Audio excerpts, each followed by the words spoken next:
Ça date de 70, 68. On a besoin de charrues pour l'attraction animale ici dans le pays. Et puis, au fait, on n'a pas de charrues. Parce que le fabricant n'accepte plus de fabriquer moins de 10 000 charrues. Donc, nous décidons de les fabriquer ici. Avec des intermèdes, c'est que ITGT en Angleterre veut nous aider à monter un atelier. Le gouvernement refuse en disant qu'on n'est plus à l'attraction animale, qu'on est au tracteur. Donc on est obligé de faire ça un peu en catimini. On doit produire des charrues en catimini. Donc on commence avec un atelier de 16 mètres carrés. Et l'atelier qui est ici maintenant, qui fait 72 mètres de long sur 32 mètres de large, c'est l'évolution de cet atelier non conçu, non programmé et non voulu à la limite, parce que nous n'avions pas le sentiment d'avoir la compétence pour le faire. Et donc c'est l'évolution d'une attitude d'accueil à des idées et à des besoins, c'est rien d'autre. Après le tremblement de terre, nous avons eu la chance de trouver 100 000 $ tout de suite et de pouvoir donner des outils aux gens qui avaient des familles, des membres de leur famille, des biens, des souvenirs, des photos sous les décombres. Et bon, moi, c'était extrêmement important d'arrêter de traiter le peuple haïtien comme un peuple de géniards qui tend la main, mais d'en faire un peuple d'acteurs. Il faut qu'ils soient acteurs de leurs propres problèmes. Mais pour ça, il faut qu'ils aient les outils des acteurs, ça veut dire le minimum d'outils pour pouvoir travailler. Que le problème n'est pas seulement technique, ce n'est pas un problème de ciment et de fer, c'est un problème de refus de transférer une connaissance aux gens du peuple, c'est le refus de leur dire vous existez en tant qu'individu, vous avez une dignité intrinsèque et on a un devoir de vous transmettre la connaissance. Et très vite le stage a très bien marché parce qu'on s'est rendu compte vraiment de l'émotion de ces gens qui découvraient peut-être pour la première fois qu'ils avaient une place en tant que personne capable de s'exprimer à travers un métier, à travers un art, et ayant beaucoup de difficultés de s'exprimer par la parole. Ils savent énormément de choses, mais ils ne savent pas les dire. Ils ne savent pas les dire, et donc ce stage-là, c'est un peu les dire pour pouvoir les vivre aussi au niveau de la parole.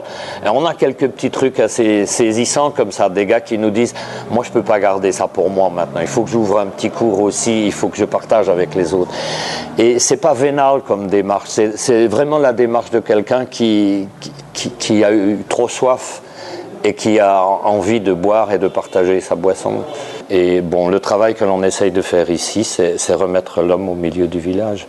Un étranger dans le tiers-monde, c'est quoi? C'est quelqu'un qui doit témoigner d'autre chose, d'une autre qualité de rapport humain, pas des rapports de dominant-dominé, des rapports de fraternité. C'est tout, il n'y a pas d'autre chose. La durée du stage, c'est 10 jours, c'est environ 80 heures de cours et de rencontres. C'est 20% de béton et 80% de regarder par la fenêtre.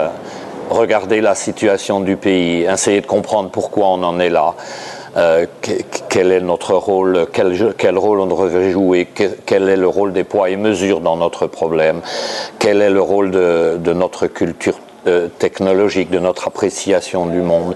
Est-ce que le fait de ne pas savoir, par exemple, que le soleil fait grandir les plantes, est-ce que ça n'aurait pas une incidence sur le métier de l'agriculteur s'il ne comprend pas pourquoi il fait les choses, pourquoi les ferait-il bien? C'est leur faire comprendre qu'ils sont capables de comprendre, simplement qu'il faut qu'ils trouvent leurs mots pour comprendre les choses, c'est tout. Si quelquefois il manque un peu de ciment, c'est tout simplement la pauvreté. Il manque un peu de fer, c'est simplement la pauvreté. Ce que je leur enseigne, c'est qu'il y a des matériaux toxiques dans ce pays. Et ces matériaux toxiques se sont développés avec l'appauvrissement du pays. L'érosion a fait que dans les matériaux qui sont à notre disposition, nous avons de 15 à 21% et quelquefois plus d'argile et de limon, qui sont des matériaux c'est du toxique pur dans les bétons. Donc ça, il faut retirer ça. Alors retirer les gros matériaux, c'est facile, on prend un tamis, mais là, il faut des jeux de tamis pour faire ça.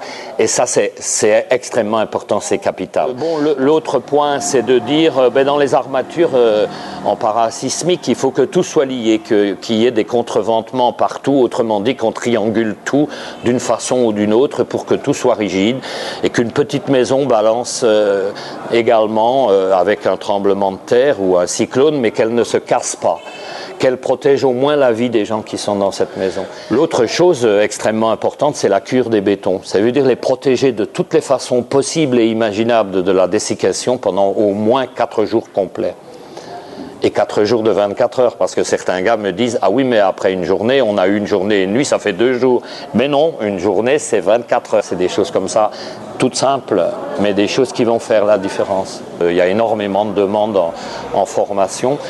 Mais ces demandes en formation, il faut qu'on les accompagne de la possibilité d'exprimer ces formations à travers des outils.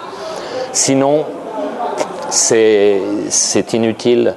Ils vont se sentir frustrés d'avoir appris quelque chose qu'ils n'ont pas les moyens de mettre en place. Les besoins, c'est des nouvelles formats blocs, parce que le bloc traditionnel n'est pas valable. Et il faut un bloc avec une cloison médiane supplémentaire, ça veut dire avec 3 cloisons. Et comme on ne peut plus couper les blocs au burin, il faut qu'on ait des demi, des 3/4 blocs, des quarts blocs. Donc il faut des blocs à jour qui soient de même dimension que les autres pour que les murs soient bien structurés, qu'il n'y ait pas de variation d'épaisseur, etc. dans les murs qui seraient des faiblesses potentielles. Et donc c'est ça qu'il faut qu'ils puissent faire, donc préparer des agrégats, avoir les moyens, couper du fer à béton avec un outil correct, pouvoir le cintrer avec un outil correct. C'est en gros monter des matériaux avec une poulie, c'est des petites choses comme ça.